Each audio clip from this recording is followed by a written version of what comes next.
What's going on, guys? It's Greg here today, and I'm bringing you a very different gameplay. So normally you guys see me tending to pop off in matches and all that kind of stuff, but this is a little bit different, and I want to show you guys what happens when I get spawn trapped and whenever I break out of a spawn trap and the enemies get spawn trapped. So little background information for this gameplay. I was working on the Orion calling card challenges. We were at really high ping this match, so I had a severe disadvantage in every gunfight because these guys, a lot of them were in single digit ping. I'm talking like 2 to 4 ping. They were literally on top of the server, and I was at like 80 to 90 ping, fluctuating. So yeah, overall, the ping was pretty bad, and you guys will notice that in the gunfights that a lot of the times my bullets are simply just regging pretty late. On top of that, I don't know if these guys were in a bigger party, but apparently they were actually competitive players, like known competitive players that play like S&D or something. So I don't follow the competitive scene. I only know the big names, obviously, because like who doesn't know the big names from competitive? But yeah, so that's the facts of this gameplay. So how did I get spawn trapped? Let's talk about this, because it can happen to anybody, and I want to make sure that, you know, if you guys are looking to do the best you possibly can, and you're not trying to work on any challenges in your gameplay, then let's talk about how you can prevent getting spawn trapped. So, number one, the 3 random players on our team, right, the ones that weren't in our party, were not very good. And on top of that, this enemy team was definitely stronger on the map than our team, considering that fact. So whenever you think about that and you're like, okay, these guys, you know, your teammates are worse, how do you, as a player, like, what should you be doing? Is it just a rigged match, or is it, is there a way to play through this and all that kind of jazz? So first things first, I'm playing with a friend, and he's on West Coast, so he has the ping advantage over me, right? So my goal was, I was going to try to make a break for map control and attempt to kill enemies off of their kill streaks. That was my whole goal here. And that's rule number 1 of trying to break through a spawn trap, is you must terminate the enemies who are on streaks. And the reason for this is because kill streaks, as you can see right now, this is taking precious time that we could be trying to regain map control and trying to get flag control on the map in order to gain the lead in the score, you know, obviously in the match. So they had a chopper gunner, which is unfortunate because chopper gunners have a lot of pressure applied on the map. So generally people are afraid to get their KD hurt, and they'll just kind of hide in a crate or whatnot. You don't want to do that. You want to actively shoot down these kill streaks. Take one for the team, take an extra death or 2, and shoot down these streaks. Try to gain control over the map. You guys can see now they have a VTOL jet. They have a sentry gun. And I was trying to just see if I could get in a position to make or break it, because, again, you know, I'm like, okay, there's just too many streaks coming up at this point. And then now there's an advanced UAV. This is where things get bad. So if I wasn't getting spawn trapped hard enough and just dying over and over again, this is where it's really going to be bad, because the advanced UAV is going to mark me in real time on the enemy's radar, and they're going to be pre-firing the ever-living crap out of me. So I actually switched to Ghost, and I almost never run Ghost in this game outside of Ground War or Invasion.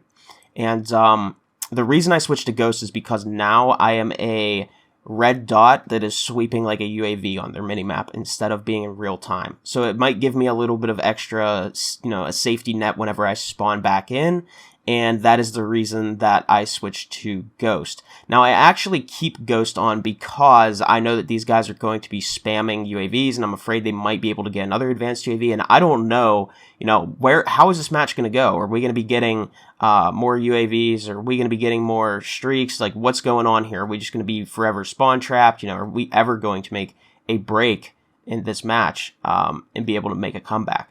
So, like I said earlier, right, I am at a ping disadvantage, and therefore I want my teammate who has a ping advantage to try to be the one to go for streaks, because he has the better chances in the gunfights against these guys, especially because a lot of these guys are even match skill levels, right?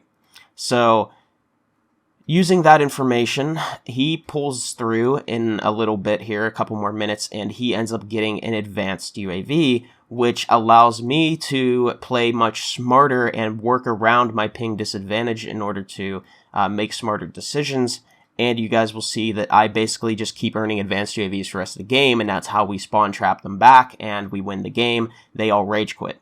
So basically, what I'm trying to say here is it's harder for solo players, okay? First things first, if you are a solo player on this game, the game is pretty much rigged. I hate to put it that way, but with the SBMM algorithm, and if you have high stats, the team balancing algorithm is going to take the worst players in the lobby, and it's going to put it on your team if you have the high overall stats, and that's just because that's the way they balance it out.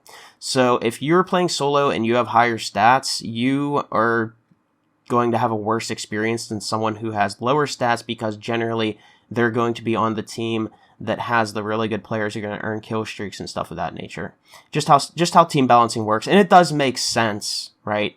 And that's why I always see a lot of people that go on Twitter or they go on something and they'll say like, oh, skill-based matchmaking, but it forgot to put my teammates, on the same caliber. And it is true, but at the end of the day, I think that the best way to play Call of Duty at the end of the day, it is a team-based game. It's not a lone wolf shooter like everybody says, okay? It really is a team-based game. There's 6 people on each team.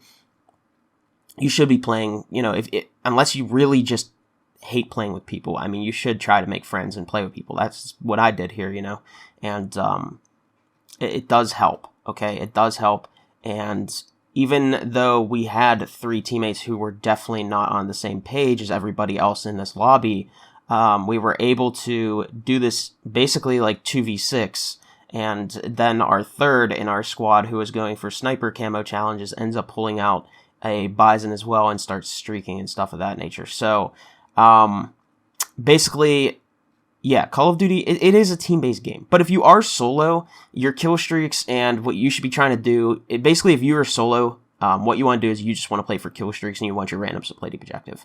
It's as simple as that, because kill streaks are going to apply the most pressure on the map, and especially in a match like this, you're going to need kill streaks to win, right? Like, we're not going to be able to make this comeback without kill streaks.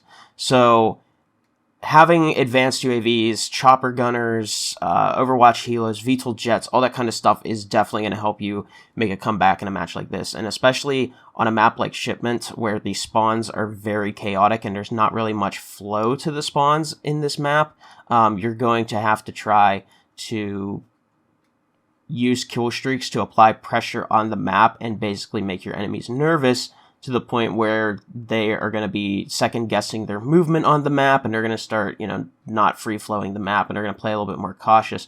Because whenever people play cautious on a small map like this, that's when you get spawn trapped. Shipment is a map that you want to be constantly moving around on, because the spawns, again, are so chaotic that generally what's going to happen is you're going to have people constantly spawning in your back, and if you're trying to play passive, you're just going to have an enemy spawn in your back, and that's going to get you killed. So movement is king on Shipment, trying to constantly switch up your spots, and on top of that, since it's such a small map, people are generally going to remember where you killed them from, and they are going to come back and try to kill you. Now, I don't know if you guys noticed, but I was severely negative in this gameplay, and I think I ended up finishing the game like 87 to 50 something, so we ended up bringing it back, and that's why you never give up, man. Even back in the day, whenever I was playing solo all the time, I would never give up, I would just try to play for streaks, and my attitude was, you win some, you lose some, and that's still the attitude, but obviously if you're playing with people, then you have a better chance of trying to make comebacks. But still, you win some, you lose some. It is public matches at the end of the day. There's no money on the line, nothing of that nature, and it's all for fun and games. So, but yeah, kill streaks, I really just wanted to show this because this really shows you the importance of kill streaks, and I feel a lot of players in this game just don't think kill streaks have that big of an impact on wins. A lot of people think it is just pure objective play, but you guys can see the power of having kill streaks on the map in this gameplay, because it makes people second guess the way they're going to play the match. It makes people get spawn trapped.